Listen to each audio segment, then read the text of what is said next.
আসসালামু আলাইকুম, কেমন আছেন সবাই? নিশ্চয়ই ভালো আছেন। আমিও আপনাদের দোয়ায় অনেক ভালো আছি। আজ থাকছে আপনাদের জন্য আরও একটি গুরুত্বপূর্ণ আপডেট নিউজ। তো আপডেট নিউজটি কি সেটা জানতে হলে পুরো ভিডিওটি জুড়ে সঙ্গে থাকবেন। তো প্রথমত দুটি বিষয় নিয়ে কথা বলতে চাই, সেটা হলো স্কুল কলেজ শিক্ষকদের উৎসব ভাতার চেক ছাড় হয়েছে। আর আরেকটি বিষয় নিয়ে কথা বলবো, সেটা হলো ফটকা কারবারে যুক্ত হলে এমপিও বাতিল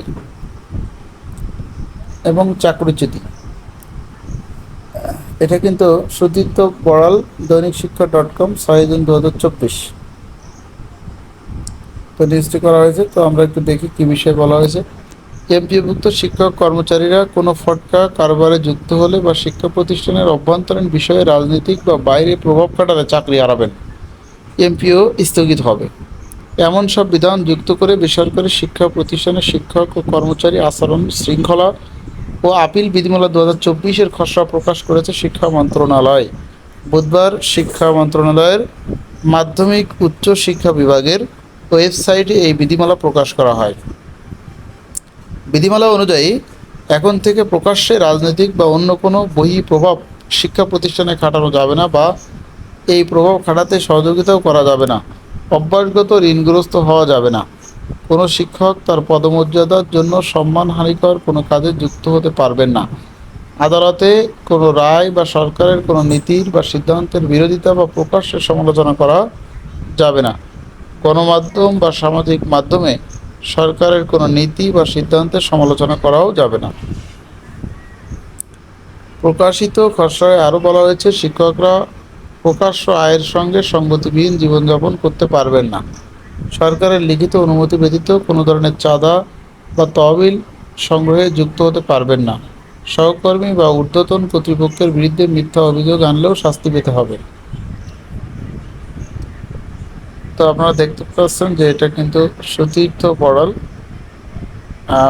এখানে কিন্তু দৈনিক শিক্ষাতে এই নিউজটি এসেছে এবং দেখতে পাচ্ছেন যে আচরণ বিধিমালার খসড়া প্রকাশ। এখান থেকে যে বিষয়টা বলা হচ্ছে সেটা হচ্ছে ফটকা কারবারে যুক্ত হলে এমপিও বাতিল বা চাকরিচ্যুতি। তো এইখানে যে বিষয়গুলো বলা হয়েছে সেখানে মূল যে পয়েন্টগুলো আছে সেটা হলো রাজনৈতিক বা প্রভাব শিক্ষা প্রতিষ্ঠানে খাটানো যাবে না। তারপর আরেকটা কথা বলা হয়েছে, প্রকাশ্য আয়ের সঙ্গে সঙ্গতিবিহীন জীবনযাপন।